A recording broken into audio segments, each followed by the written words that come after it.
Yo, what is going on, everyone? My name is Nick, or the Notorious Fantasy, and in today's video, we're going to be talking about my top 5 wide receiver steals for fantasy football in 2021. Inside today's video, I'm going to be going in depth on 5 wide receivers that I believe to be huge steals right now based upon where they are going at their current average draft position. But before we get on into this video, I would like to ask, if you are new to my YouTube channel and you do end up enjoying today's video, to please make sure that you hit that subscribe button down below. Not only is it free, I put out content every single day to help you guys win your 2021 Fantasy Football Championship. And while you're down there, whether you are new to the channel or not, please make sure that you hit that like button down below to help boost this video up the algorithm so that more beautiful people like yourself can see today's video. I would also like to let you guys know that my rankings and articles that I write on Osmo.com are available for free. Just make sure you go ahead and check out the link in the description, as well as in the pinned comment, to both my rankings as well as to my articles that I write every single day. So without further ado, let's get into the video. So my first wide receiver steal of this video is going to be Allen Robinson of the Chicago Bears, current underdog ADP, wide receiver number 12 off of the board, overall pick 28.90. So he's going in the middle of the third round right now, and I believe that is a very good price to be paying for Allen Robinson. While I know the quarterback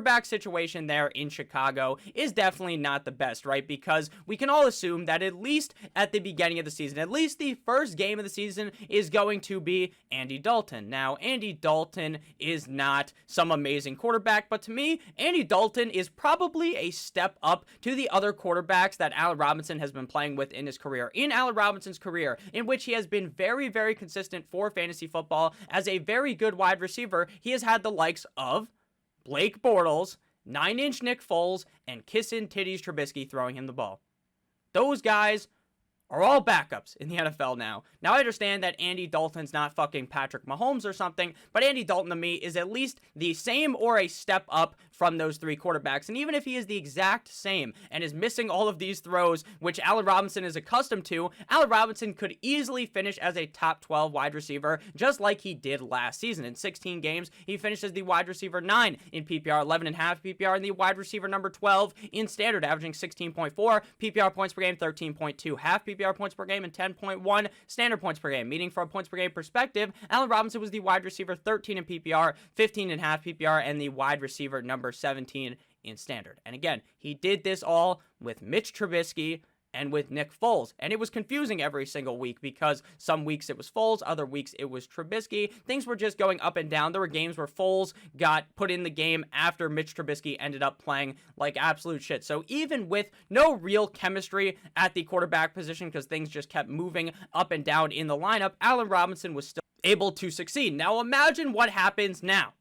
Imagine what happens now when Justin Fields takes over. Now, again, I understand that it's hard to predict when Justin Fields is going to take over. I would say that it could be anywhere from he's not going to play week 1. I definitely know that right now. Dalton's going to get the start week 1, but it could be anywhere from around week 2 to the end of the season that he ends up getting the start. He could obviously not start at all this season, but I think the Chicago Bears didn't draft Justin Fields for him to sit behind Andy Dalton. He didn't do that. They drafted him so that he could be the starter of the team, and he will eventually be that in this season. Last year, Allen Robinson, with Mitch Trubisky, with Nick Foles, had 151 targets, 9.4 per game, ranking 3rd at wide receiver. 102 receptions, 6.4 per game, ranking 4th at the wide receiver position. 1,250 receiving yards, 78.1 per game, ranking 8th at wide receiver for 6 total touchdowns, 25th at the wide receiver position. He also had a 25.4% target share in this offense, 11th at wide receiver, and a 21.1% red zone share. So 1/4 of the time the ball came out of Nick Foles or Mitch Trubisky's hands, it was going to Allen Robinson.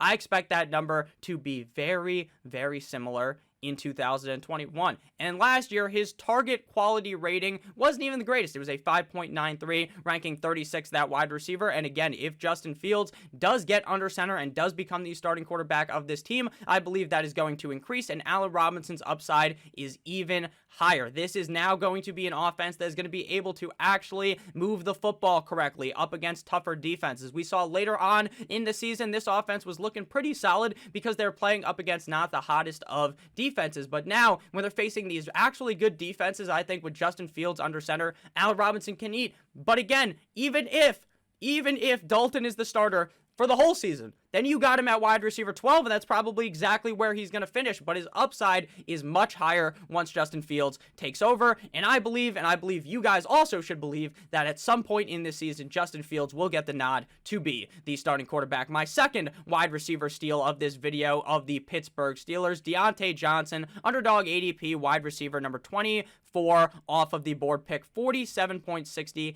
pick 12 inside of the 4th round. So basically a 5th round pick for Deontay Johnson. And the reason why I like Deontay Johnson so much is because I believe wholeheartedly that this guy has fixed his case of the drops. He's not going to be dropping the ball as much. He is on an offense that is still going to be passing the ball at a very high rate. Now, I understand they bring in Najee Harris via the NFL draft because they want to run the ball a little bit more, and I expect them maybe not to throw the ball exactly as much as last season, but I do still believe that they're going to be a very pass-heavy attack, and Deontay Johnson is the clear number 1 target on this team. Chase Claypool, he's the guy that scores all the touchdowns. Chase Claypool is still a fine draft pick in fantasy drafts, but I really do believe that the best wide receiver in this offense to target for fantasy football is Deontay Johnson.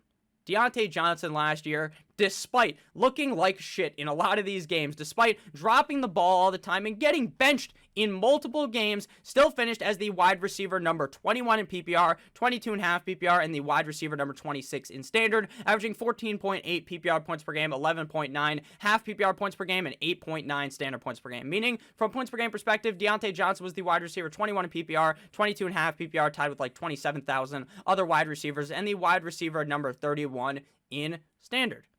And again, he did this as a very late round pick in fantasy football, a guy that I was banging the drum for last season to be a sleeper. He paid off at that price, and he did this while dropping the ball a zillion times, while getting benched. Now imagine what happens now when he has fixed that. In preseason, he has not dropped a single fucking pass, and these balls are not even being thrown by Ben Roethlisberger. Mason Rudolph's throwing him the ball, and he's still not dropping it. I believe Big Ben obviously is not prime Big Ben Roethlisberger, but he hasn't fallen off of a cliff like a lot of people seem to be pointing the finger at for Big Ben. He had 144 targets last year, 9.6 per game. Flip that around, you get 6.9. Very nice for Deontay Johnson, number 6 at wide receiver. 88 receptions, 5.9 per game, ranking 13th. 924 receiving yards, 25th at the wide receiver position, 61.6 per game, and 7 total tugs on the season, 20th, with a 22.9% target share in the offense, 13.6 in the red zone, 27th at wide receiver. Now imagine what's going to happen when Deontay Johnson doesn't have a 61.1% catch rate,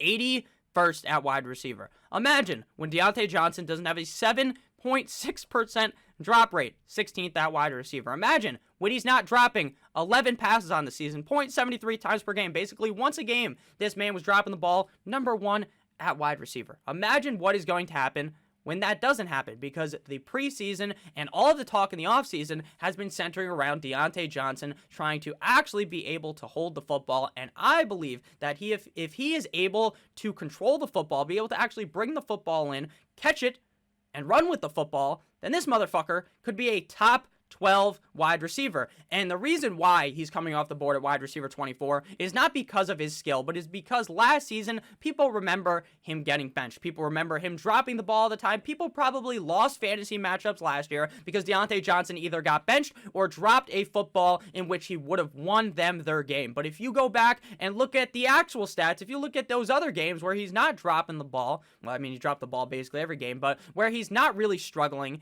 in those games, the guy was an absolute monster for fantasy football, and not too much has changed in this offense. Like I said, I do believe they are probably going to try to run the ball a little bit more, but I believe he is going to be a lot more consistent this season. Week 2 up against Denver, he had 13 targets, 8 receptions, 1 touchdown, 92 receiving yards. Week 7 up against Tennessee, 15 targets, 9 catches, 80 yards, 2 touchdowns. Week 10, Cincinnati, 11 targets, 6 receptions, 1 touchdown, 116 yards. Week 11 up against Jacksonville, 12 receptions on 16 targets, 111 receiving yards. Where do you find a wide receiver that's going to get 10 plus targets in a lot of games on the season inside of the 4th round? And I think the 4th round is a little bit ambitious because in most drafts, I see him fall into the 5th round. And I'm drafting him there every single time.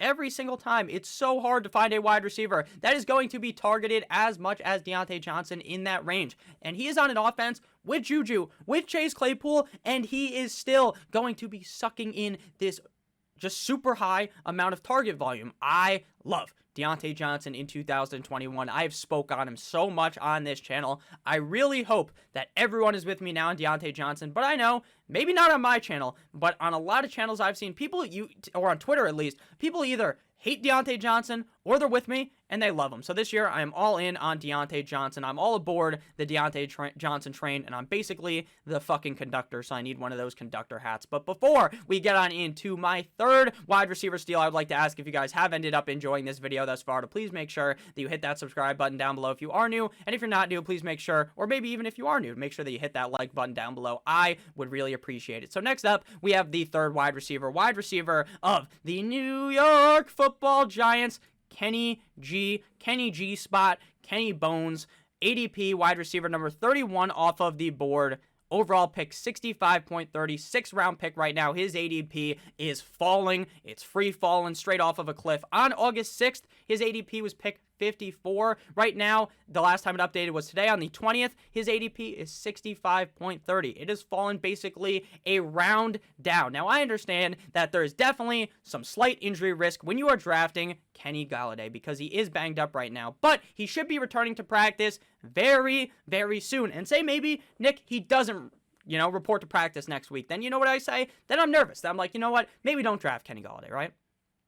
Trying to avoid injuries is important. If he's still banged up, if it doesn't seem like he's going to be good to go for the start of the season, then I run away. But right now, my belief is that he's going to be fine next week. He's going to be good to go for week 1 of the 2021 NFL season. While he is in a shitty scenario, I understand that the New York Football Giants, the Detroit Lions are a dumpster fire of a team, but talking offensively with Matthew Stafford, that's definitely a huge step up to what he has now with Daniel Jones. But I still believe that even with Daniel Jones potentially holding Kenny Gallaudet down a peg, wide receiver 31 is ludicrous. This guy is easily a top 24 wide receiver in 2021 because even if Daniel Jones isn't all that great, right? Even if Daniel Jones doesn't play amazing, you know what he's going to do? He is going to key onto Kenny Gallaudet because Kenny Gallaudet is by far and away the best wide receiver on the field, and he knows if he throws the ball in any type of radius near Kenny Gallaudet, the guy is going to grip the ball and try to catch it and actually make some plays to make this offense move the ball more effectively. And I believe if Saquon is healthy, which again is some bit of a worry, but maybe a few weeks in the season he's 100%,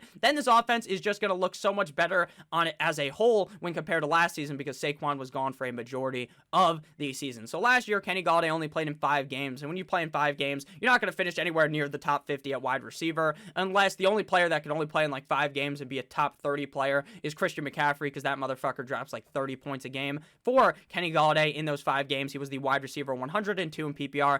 Same goes with half PPR and the wide receiver 99 in standard. From points per game perspective, he wasn't that good either. Wide receiver 35 in PPR, tied with CeeDee Lamb, wide receiver 31 in half PPR, wide receiver 24 in standard, averaging 13.2 PPR points per game, 11.2 half PPR points per game, and 9.2 standard points per game. Having 32 targets on the season, 6.4 per game, ranking 114th, 20 receptions, 338 receiving yards, and 2 total tugs on the season. So again, those were very bad numbers for Kenny Gallaudet. He ended up getting banged up and missed the whole season with that injury. But if you remember, if you think back to 2019, this is the Kenny Gallaudet that you should be remembering. 116 targets in 2019, ranking 21st at the wide receiver position. 65 receptions, 29th at wide receiver. 1,190 receiving yards, 6th at wide receiver, and 11 total touchdowns, number 1 at wide receiver. Now, again, I'm not going to sit here and tell you that that's exactly what Kenny Gallaudet is going to do because I think Daniel Jones definitely holds him down a bit.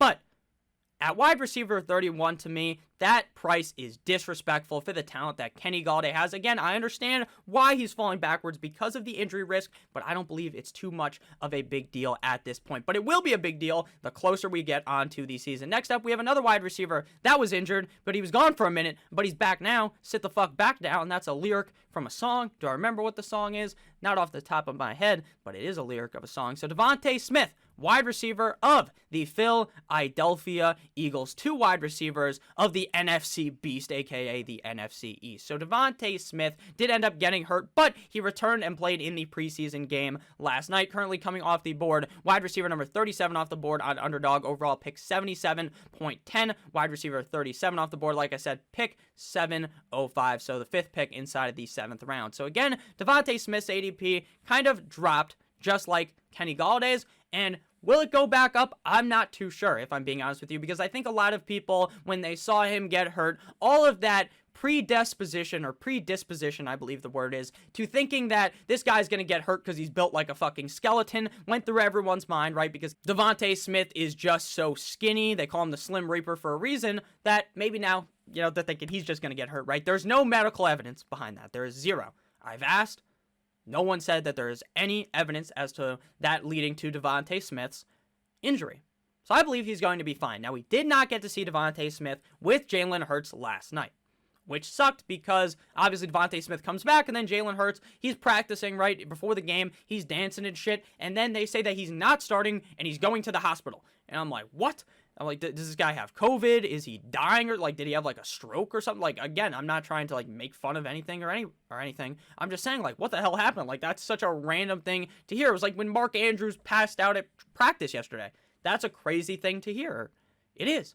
But it turned out that Devonta Smith had like a case of the shits or something. He had a stomach problem and he's going to be fine in 2 days. But we didn't see Jalen Hurts play with Devonta Smith. And Devonta Smith didn't look amazing last night, didn't look like some world-beating wide receiver, but he did look all right. But it wasn't with Jalen Hurts. So I really want to see Devonta Smith with Jalen Hurts before I assert that he could easily be a top 20 wide receiver. But going at wide receiver 37 is just disrespectful. It really is. Just like with Kenny Galladay as wide receiver 31. Last year at Alabama, Devonta Smith played in 12 games.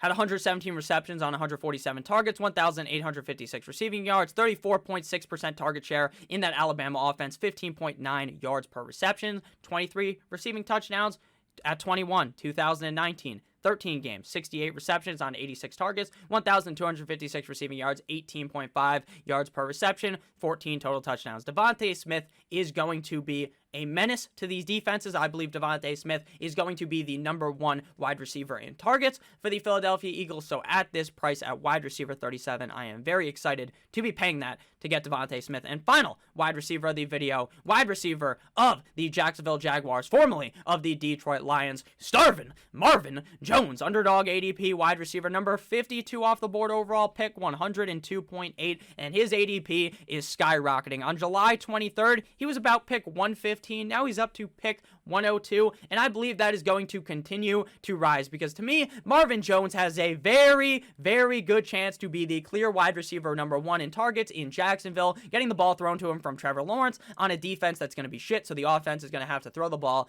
a lot in these games. So, what does that mean? That means Marvin Jones could be a top 12 wide receiver, and you're getting him at wide receiver 52. And you might think, oh, Nick, that's crazy, right? Marvin Jones never been a guy that could do that. Now, maybe he's never finished as a top 12 wide receiver, but he's been top 24 multiple years in a row.